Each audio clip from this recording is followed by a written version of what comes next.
Welcome to our deep dive, everyone.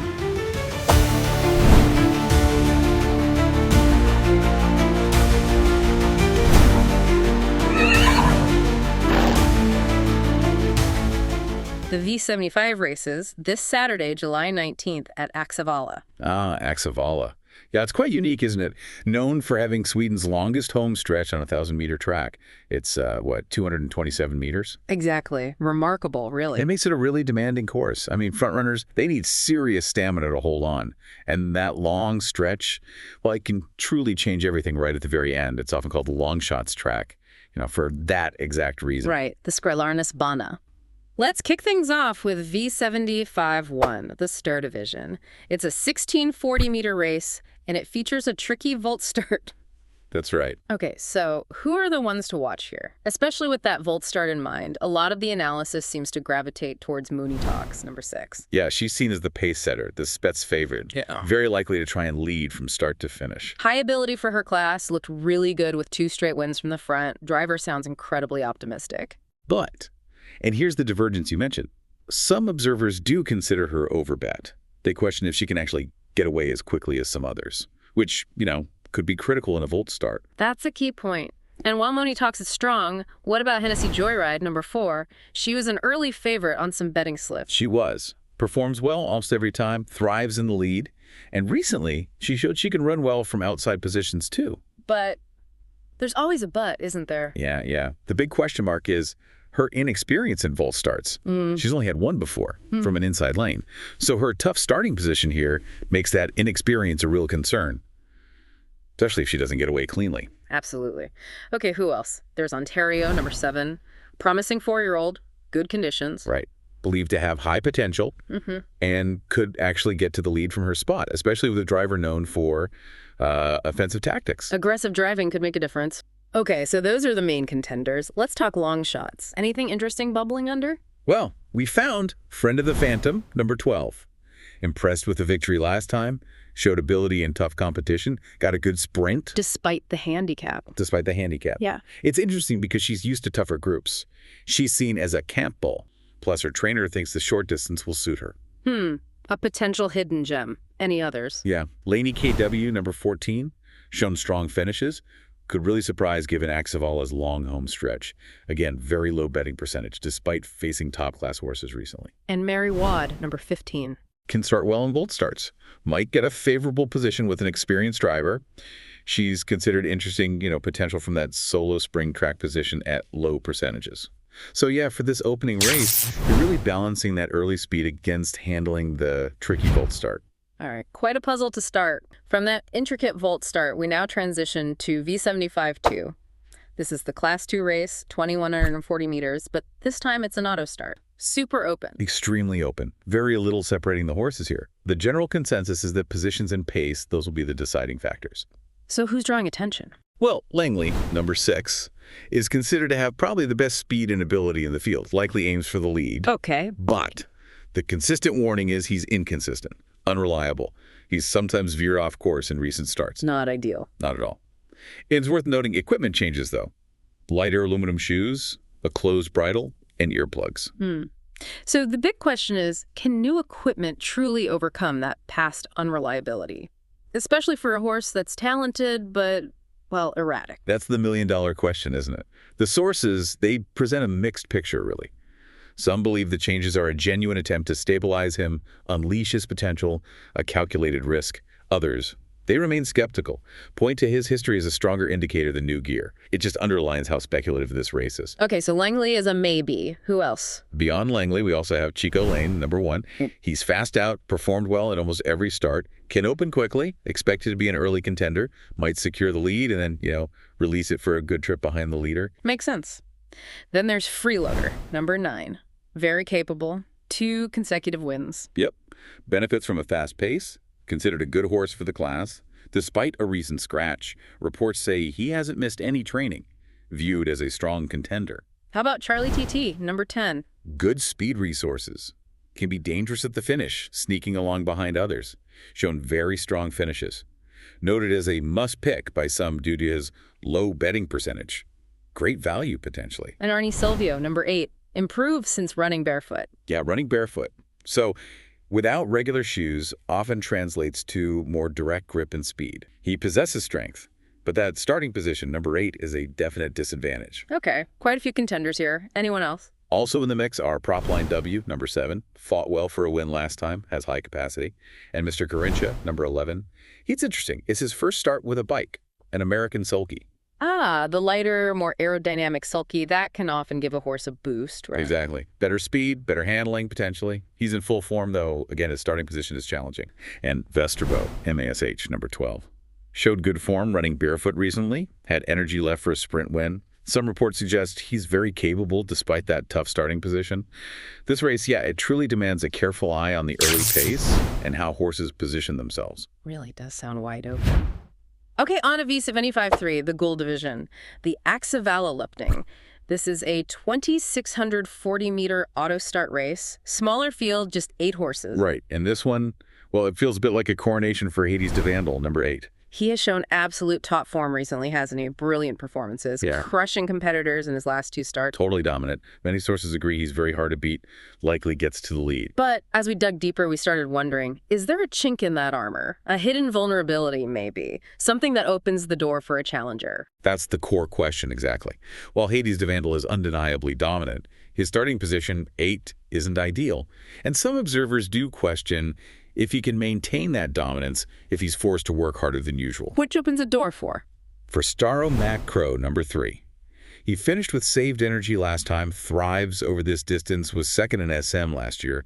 He's considered the clear challenger, could take over the lead if given the chance. Some believe he's significantly undervalued compared to Hades de Vandal. Interesting. So if Hades de Vandal gets pressured early, Star Mac Crow could be perfectly positioned. What about McCanyon, number 1? He's interesting, continues to develop, moving up in class, but could be dangerous over Axevalla's long home stretch. Considered good from an inner lane, but some sources suggest his current betting percentage might be a bit high for his class, maybe less appealing value there. Okay. And Chestnut, number 6. I made a strong comeback after a gallop last time. Benefits from long distances. He won at Vincennes, seen as good value at a low betting percentage, has 2 races under his belt after winter training, so should be sharper now. Don't count out Jerka Sting, number 4, either. Definitely not. He needed his last race, expected to be much sharper this time, always delivers sharp finishes, and significantly, first time running barefoot all around with a Yankee sulky. That's a lot of new equipment. That combination could make him a real threat, especially if the leaders tire each other out. Exactly. And as a potential long shot, maybe Demon, number 5, possesses high basic capacity. Could be significant despite a history of gallops. His raw talent, if he behaves, could surprise in a small field. This Gold Division, despite the clear favorite, it has subtle tactical elements that could completely change the outcome. Fascinating. Okay, moving on to V75-4. This is a 2,140-meter vault start race. Pits Class 3 horses against Class 1. The handicap system generally favors the Class I horses on the handicap here, right? Making the dynamic quite interesting. It does. And Jericho Brick, number 12, has been a slight favorite on early betting slips, but several sources argue he's the wrong favorite. Risk of running wide from that outer spring track position in the vault start. And he can be hot, might be driven passively. That's the concern. Not what you want from a favorite. Usually you want a horse that's going to attack. So if he's not the one, who is there a strong challenger? Well, Twigs Like You, number 5, has shown good speed and development. He's fast out, good chance to take the lead. Although he underperformed slightly last time, reports say he's feeling fine in training again, thrives in the lead. Seems like the one to challenge for that crucial early spot. Okay. What about Double Nature, number 6? Won safely last time after a good trip. Shows an upward trend in form, fast and strong, running barefoot again, and using earplugs for the first time. His trainer believes he can get away quickly from the vault start. That's a significant advantage in this type of race. A good start can make all the difference. Absolutely. Don't forget Phantom Jet, number 10. Right, shown speed and ability. An early win candidate, though the vault start can be a challenge for him too. Finished a strong second by a narrow margin last time, showing his finishing power. And Jula Manuncio, number 11. Stuck with saved energy last time. Yep. Stable, developing consistently, suitable starting position. Though, interestingly, he's sensitive to rainy weather, so, keep an eye on the conditions. Good point. Any others worth mentioning? Ideal Stone, number 8. Had tough races recently, but is normally strong, knows how to win. Considered an outsider with capacity. Seen as underbet for his low percentage. An interesting value play for those looking a bit deeper. Okay. Potential long shots in this tricky Class 3 versus Class I race. Keep an eye on Evergreen Bar number 9.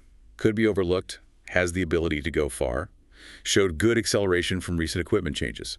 Also, Bjorn Polema, number 3. Stuck with saved energy last time and crucially running barefoot all around for the first time. Could make a big difference. Definitely complex. Up next, V75-5, the Diamant Stoet, 1,640 meters auto start. Right. The favorite here, Nikita R., number 4. Shown top form, won easily from the lead last time, fast out, expected to be driven offensively. But again, some sources consider her overbet. Doubt she'll easily get the lead against strong competitors inside her, which leads to the question, if she doesn't get the lead, can she win from behind? A valid concern for a frontrunner. What's fascinating here, though, is Star O'Reilly, number 1, really likes that inside starting position. Loves it. If she holds the lead, her chances increase significantly. She was surprisingly good in her comeback after a long break. Might even try new headgear or earplugs for the first time to enhance performance from the lead. So yeah, the battle for the front could be intense right out of the gate. Intense indeed. Then there's Ultraviolet, number 5. Continued top form, fast finish last time. Speedy mare, trains well, developed her starting speed. She's considered a strong contender, can battle down the stretch even from outside the leader. She might not need the lead to win, which gives her an edge. Okay, now here's where we found a really compelling insight. Tell us about Grace's Bird, number 3. Yes, Grace's Bird. Finished acceptably in her comeback, expected to be improved. Remarkably fast out. Has ideal conditions. Yankee sulky, a race in her body now, so she's sharper. This horse is seen as a significant draw, a potential chance spike, because of her remarkably low betting percentage and strong indications from her trainer. A classic aha moment for value hunters. A horse with lots of positive signals flying under the radar. Exactly. We also have Unica SLM, number 2. Performed well without winning. Suggests the victory could be imminent.